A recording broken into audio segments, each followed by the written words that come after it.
오늘은 최근에 그 경제 전문지 이코노미스트의 재미있는 기사가 실려서 그 얘기를 해보려고 합니다. 바로 이제 미국이 많이 걱정하고 있지만 성장을 잘하고 있고 또 빠르게 나가고 있다라는 이야기입니다. 이 기사가 왜 나오게 됐냐면은 한국도 마찬가지지만 지난 몇 년 동안 미국은 미국 경제 쇠퇴론이 주류를 이루고 있었죠. 그래서 미국의 제조업이 소멸되고 있다. 그리고 중산층이 붕괴되고 있다. 그래서 미국은 더 이상 세계 최강이 아니다. 이런 이야기가 많고, 그래서 이제 좌우 대결이 극심해지고 있죠. 트럼프가 대통령이 된 이후로 더 극심해지고 있습니다. 그래서 우파인 공화당은 민주당이 큰 정부 정책을 펴므로써 정부가 자꾸 너무 지원을 해주니까 개척자 정신이 없어지고, 그리고 정부 재정 확대로 이 모든 빚을 후세가 지게 된다. 이렇게 이야기를 하고, 또 좌파인 민주당은 그동안 이 무한 경쟁으로 불평등이 확대되고 있고, 또 대기업의 권력이 너무 세서 경제가 오히려 나쁜 방향으로 가고 있다. 이렇게 극단적으로 대결을 하고 있습니다. 한국도 마찬가지죠. 한국도 좌우가 대결하면서 나라가 걱정이다. 나라가 걱정이다. 이게 다 네 탓이다. 그래서 서로 당신 탓이다 하면서 나라가 걱정이다. 이렇게 이야기하고 있거든요. 제가 여기에서 여러 번 이야기했지만 전 세계적으로 인류는 계속 발전하고 있고 거의 모든 나라가 발전하고 있고 대한민국도 최근 10년간 정말 크게 성장을 하고 있습니다. 그리고 미국도 마찬가지라는 것이죠. 그런데 좌우로 나눠지면서 서로 걱정을 하는 겁니다. 나라가 망하게 생겼다. 지금도 곳곳에서 광화문부터 시작해서 시청 앞 여러 군데에서 시위들을 하고 있잖아요. 좌파 우파가 나서면서 교대로 시위를 하고 있는데 거기에 가보면은 전부 나라 걱정입니다. 나라가 큰일 났다. 나라가 망했다. 그거는 반대파가 잘못해서 그렇다. 이렇게 상대를 공격하면서 나라가 어려지고 있다 이렇게 이야기하는데, 이코노미스트가 아마 경제 잡지니까 아마 이 문제에 대해서 미국도 공화당과 민주당, 우파와 좌파가 점점 더 극한으로 대결하고 있는데, 그러면서 미국이 어렵다. 그걸 상대편한테 잘못을 돌리고 있는데, 사실은 미국이 그렇지 않다는 것을 이제 데이터로 분석해 주었습니다. 그래서 오늘은 그 데이터를 한번 살펴보려고 합니다. 이게 우리나라, 대한민국하고도 많이 관련이 있고 거의 비슷한 처지거든요. 그래서 이 데이터 분석을 하면서 우리를 어떻게 제대로 되돌아보고, 그리고 앞으로 어떻게 해야 될지 뭔가 힌트를 얻을 수 있을 것 같아요. 먼저 이제 GDP에 대한 이야기입니다. 이제 구매력 기준으로 보통 요즘은 이제 GDP를 얘기하거든요. PPP라 그러죠. 왜냐면 이제 명목상은 환율이나 여러 가지 그 나라의 물가 이런 것 때문에 단순 비교가 참 어렵습니다. 그래서 구매력 기준으로 요즘 많이 비교를 하고 있는데요. 미국이 어렵다고 얘기를 하고 또 중국을 견제하는 이유는 이렇습니다. 구매력 기준 GDP가 미국이 16%고요. 중국이 18%입니다. 그러니까 전체 GDP에서. 그런데 이제 미국은 1990년도 30년 전이죠. 22%였고, 중국은 4%에 불과했습니다. 그런데 지금, 미국은 16%고 중국이 18%입니다. 인구가 많고 중국이 고소 성장을 하면서 그렇죠. 그런데 이런 것들은 그 수치 하나만 그렇다는 것이죠. 미국 자체의 여러 수치들을 보면은 그렇지 않다는 것이 이코노미스트의 분석입니다. 먼저 이제 G7, 부자 나라 G7과 비교해서 GDP 비중이 어떻게 되냐 하면은 30년 전인 90년에는 명목상 GDP는 40%였고요. G7 중에서 미국이 차지하는 비율이. 그리고 PPP는 43%였는데, 현재는 GDP 기준, 명목상 국내 총생산 기준으로는 58%. 그러니까 G7을 다 합친 것보다 미국이 훨씬 많죠. 그리고 PPP, 구매력 기준으로 하더라도 51%라는 것이죠. 미국이 오히려 30년 동안 영향력이 커졌다는 것이죠. 커졌다는 것이고, 1인당 PPP, 구매력 기준 GDP를 비교해 보면은 90년에는 미국이 유럽보다 한 124%, 24% 더 많고, 일본보다 117%, 17% 많았는데, 현재는 130%, 유럽보다 30% 많고, 일본보다는 무려 154%가 많습니다. 그러니까 일본이 많이 침체되면서 격차가 더 벌어진 거죠. 그러니까 미국은 다른 부자 나라와 비교했을 때 계속 커지고 있다. 이게 이제 데이터를 보여주는 것이죠. 복지 분야 지출도 보면은요, 사실은 이 부분에 대해서, 복지 분야에서 유럽을 다 합친 경제력보다 미국의 경제력이 크지만, 유럽은 복지 분야가 뛰어나서 삶의 질이 미국과 다르다 이야기하고 있지만, 미국도 복지 분야 지출이 계속 늘어나고 있다는 것이죠.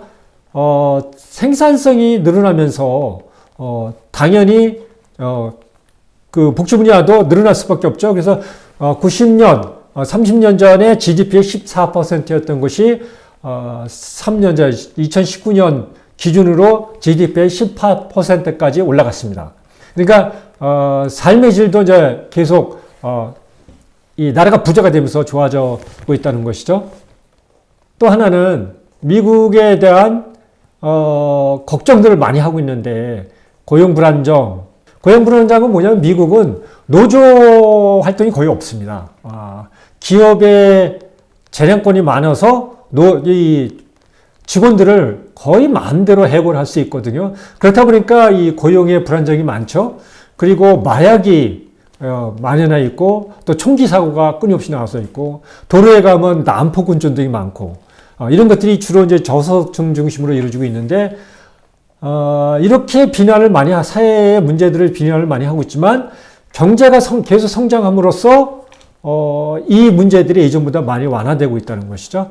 특히 이 경제의 생산성 증가는, 어느 나라보다 뛰어나다는 겁니다. 이 수치로 보면은, 90년대에 100불을 투자했을 때, 현재는 2,300불의 가치가 늘어난다는 것이죠. 그만큼 커져 있고, OECD 평균이 510달러입니다. 510달러이니까, 미국이 거의 4배 이상, 생산성을 갖고 있는 것이죠. 그리고 이 생산성 측면에서, 가장 중요한 노동 인력의 생산성, 이것도 미국이 계속 증가했다는 겁니다. 이 데이터를 보면은, 그 증가할 수 있었던 것은 이제 이민자를 많이 받아들이고, 미국의 유럽이나 한국처럼 출산율이 그렇게 떨어지지 않았습니다. 그래서 출산율이 어느 정도 유지되고 그럼으로써, 25세부터 64세까지 보통 생산 노동 인구라 그러죠. 90년에 1억 3천만 명에서 2022년에 1억 8천만 명으로 5천만 명이나 늘었습니다. 여기에는 이제, 남미 쪽에서 히스패닉이라 그러죠.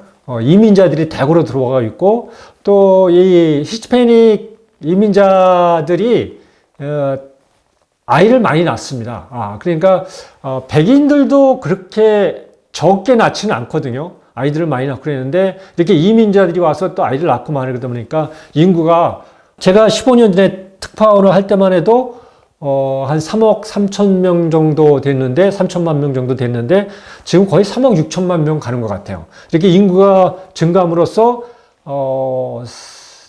생산 노동 인구도 1억 8천만 명까지 증가했다는 겁니다. 그러니까, 증가율이 38%, 유럽은 9% 증가하는데 그쳤고요. 30년간 노동 인구 증가는, 그러니까 지난 30년간을 따지면 미국이 30%, 유럽이 13%, 일본이 7% 증가에 그쳤습니다.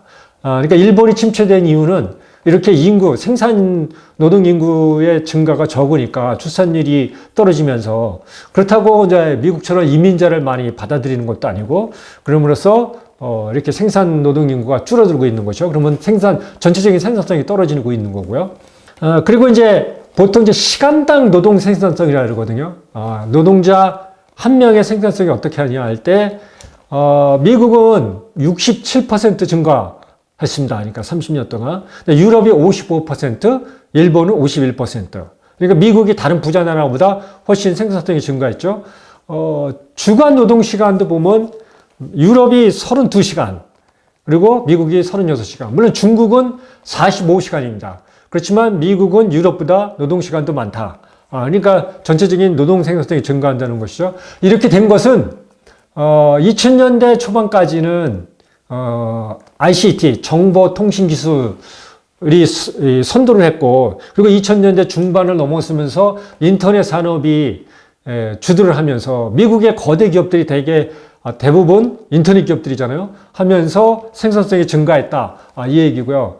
여기에 또 하나의 큰 요인은 이제 미국 교육의 경쟁력입니다. 그러니까 미국도 지금 교육에 대한 비판이 지난 20, 30년 동안 끊임없이 있어 왔습니다. 특히 공교육이 실패했다. 이런 얘기가 많이 있거든요.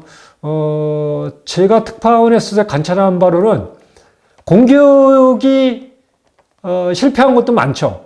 실패한 것도 많은데 뭐 반드시 그렇게만은 볼 수가 없습니다. 왜냐면 아이비리그로 기준으로 봤을 때 불과 50년 전까지만 하더라도 아이비리그의 입학생들은 주로 사립학교, 보딩스쿨이라 그러죠. 기숙학교 출신들이 거의 90% 입학을 했습니다. 그러니까 제가 특파원을 할 때 그러니까 한 10년 전 정도의 공립학교 출신들이 사립학교 출신들을 추월했습니다. 그러니까 그렇게 미국 교육이 무너졌다고 그러니까 단순하게 얘기하기는 어렵죠. 그래서 이렇게 교육의 경쟁력이 노동자의 순리년도를 올려줬고, 특히 이제 교육비 지출을 보면요, OECD 평균보다 미국이 37% 많습니다. 그리고 특히 제가 제일 부러워하는 고등교육, 대학은 OECD 평균보다 2배 많습니다. 2배 많고요. 그리고 고등교육 비율이, 그러니까 대학 이상을 나오는 비율이죠. 비율이 34% 이상입니다. 그러니까 한국, 싱가포르 다음으로 미국이 많습니다. 그리고 이제 특히 제일 중요한 대학 경쟁력. 대학 경쟁력은 전 세계 대학 순위 중에 15개, 15위까지 중에 11개가 미국 대학입니다. 미국 대학. 50위까지 하더라도 거의 30개, 30개 정도가 미국 대학입니다. 그리고 유학생이 20만 명이 넘습니다. 이렇게 대학이 우수하니까 전 세계에서 유학생들이 오죠. 이게 이제 미국 교육의 경쟁력이죠. 그럼으로써 이 교육 경쟁력이 쓰임으로써 생산성이 숙련도가 올라가면서 노동 생산성이 올라간다는 겁니다. 그리고 연구개발 투자도 GDP의 3.5%입니다. 상당히 많습니다. 한국도 이렇게 잘 나가는 거는 한국이 뭐 서로 나라 망했다, 너네 때문에 망했다 그러지만 한국이 내가 누차 얘기하죠. 제가 한국이 여러분들이 생각하는 것보다 훨씬 대단한 나라다. 한국의 R&D 투자 비율은 공적이든 사적이든 사기업이든 4.5% 정도 됩니다. GDP에. 미국보다 비율은 높습니다. 물론 미국은 GDP가 우리보다 한 6, 7배 많으니까 X로 따지면은 우리가 한 6분의 1밖에 안 되지만 하여튼 GDP 비율은 한국도 높습니다. 그리고 국제 특허, 그러니까 장르 특허뿐만 아니라 국제 특허 비율이 거의 22%가 미국 기업이 낸 특허입니다. 이렇게 미국은 연구개발 투자에도 많이 이루어지고 있고요. 또 미국이 이제 비난받는 게 탄소 배출과 관련해서 별로 행동을 안 한다.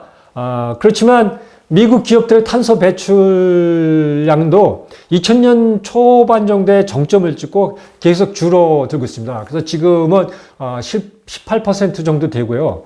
특히 신재생 에너지 투자가 대단합니다. 미국은. 미국은 이제 땅덩이가 넓으니까 바람, 뭐 이렇게 태양광, 그리고 조력 이런 걸 이용하기가 좋거든요. 그러니까 경제성이 있죠. 한국보다는 훨씬 경제성이 있어서 투자를 많이 하고 있고, 또 이 에너지 분야는 또 석유 채굴 기술도 발달됨으로써 자국 내 석유 생산도 계속 증가하고 있습니다. 그래서 지금 미국이 제가 특파원을 할 때만 해도 원유 수입국이었거든요. 근데 지금은 원유 수출국이 되고 있습니다. 이렇게 에너지 문제까지 미국은 앞서가고 있다. 근데 무엇보다 중요한 거는 이제 이러한 거는 이제 외형적인 변화잖아요. 제도적인 변화인데 미국이 세계 최강이 된 건 사회의 역동성이잖아요. 그 역동성이 계속 유지되고 있다는 겁니다. 먼저 이제 이동성, 그 중에 하나가 미동성. 이동성은 뭐냐면은 국민들이 경제 활동이나 여러 활동을 위해서 자유롭게 이동할 수 있는 것을 말합니다. 그래서 작년 한 해 동안 주별로 이동을 하잖아요. 캘리포니아에서 뉴멕시코로 간다든가 이렇게 주별로 이동한 인력이 500만 명이 넘습니다. 특히 이 고학력자들이 여러 직장들을 찾아다니면서 이동을 하죠. 이것은 이제 전 국토의 균형 발전에도 기여를 하죠. 한국 같은 경우는 다 수도권으로 몰리잖아요. 그러니까 미국은 실리콘밸리에서 뉴욕이나 달라스 쪽으로 이렇게 이동을 하고 워싱턴주로도 가고 이렇게 여러 군데로 이동을 하고 그래서 이제 그 ITC 기술 기업들도 실리콘밸리 집중, 샌프란시스코에서 뉴욕이나 보스턴이나 오스틴 이런 데로 이동을 계속 하고 있죠. 그러니까 전 국토가 효율적으로 발전한다 이런 거고요. 특히 미국이 경쟁력이 높은 것은 문화가 경쟁적 문화입니다. 모든 것을 규제보다는 그냥 경쟁을 해서 알아서 살아남으라는 거거든요. 그러니까 기업 문화나 사회 문화 자체가 경쟁적이죠. 그러니까 한국이 대단한 것은 한국이 경쟁 문화잖아요. 우리 개인 간에 모든 영역에서 경쟁 문화이기 때문에 그것이 이제 남들보다 앞서갈 수 있는 영역인데 미국이 한국만큼 경쟁적이지 못하지만 대부분 유럽이나 다른 나라에 비해서 경쟁 문화가 상당히 높습니다. 높고 그리고 미국이 또 하나의 잘하는 금융시장이죠. 금융 시스템. 그죠? 유동성이 강하고 그리고 효율성이 높죠. 유동성이 강하다는 것은 시장에 맡긴다는 겁니다. 이렇게 규제를 하는 것이 아니라 그래서 시장은 계속 체질을 강화시키는 거죠. 그래서 효율성이 높고 그래서 미국 주식시장의 규모는 GDP의 170%에 이릅니다. 보통 다른 나라들이 한 100%를 넘기가 힘들거든요. 그런데 미국은 주식시장이 거의 GDP의 2배 시장이니까 금융시장이 얼마나 활성화되어 있는지 알 수 있죠. 그리고 세계 벤처 투자 자금의 대부분이 미국 회사에 투자되고 있습니다. 그러니까 그만큼 미국에서는 스타트업이 활성화되어 있다는 것이죠. 그래서 2021년, 재작년, 통계를 보면은 한 해 동안 500만 개의 창업이 이루어졌습니다. 그러니까 미국은 끊임없이 기존 기업도 잘하지만 새로운 기업이 나오면서 실험을 하고 이러면서 계속 역동성을 갖추고 있는 것이죠. 이렇게 된 것은 창업 실패했을 때의 그 엎어지는, 그러니까 회복하기 어려운 비율이 최저입니다. 그러니까 미국과 캐나다가 창업을 해서 실패해도 손해볼 확률, 그러니까 재기할 수 없는 그런 비율이 적으니까 언제든지 재기할 수 있으니까 이렇게 창업이 활성화되어 있죠. 그리고 또 하나는 이코노미스트는 어떻게 분석을 하냐면요. 이게 경제지니까 역시 다른 것 같아요. 경제지니까 기업 활동을 우선을 하는 것 같아요. 그러니까 미국이 이제 점점 더 빈부격차로 계속 그거 갖고 논쟁이 되어 왔잖아요. 그런데 이코노미스트는 이렇게 분석하더라고요. 2000년대 초중반까지는 빈부격차가 정점을 찍었다. 근데 그 뒤로는 생산성이 증가하면서 그게 해소가 됐다. 그래서 특히 저소득층과 중산층의 격차가 줄어들었다는 겁니다. 그런데 단지 중산층과 더 부자들, 상류층은 격차가 커지고 있다. 이렇게 이해하고 있습니다. 이건 아마 그것 때문일 것 같아요. 미국이 워킹 리치라 그러죠. 일을 하면서 우리가 스타트업을 만들고 기업을 키워서 부자가 된 워킹 리치가 많다 보니까 그 중산층과 상류층의 격차가 커진 것 같아요. 이렇게 미국이 잘 나가고 있는데 왜 미국이 어렵다 그러면서 싸우고 있느냐가 이 기사의 초점인 것 같아요. 근데 여기서도 이제 똑같이 제가 생각한 것처럼 미국이 해결할 과제를 마지막에 거론을 했습니다. 그게 첫 번째가 이렇게 경쟁적인 문화이다 보니까 너무 삶이 경쟁적이라는 겁니다. 그래서 이게 재미있는 수치인데요. 미국인들 평균 수명이 77세라고 합니다. 오히려 떨어졌다 그럽니다.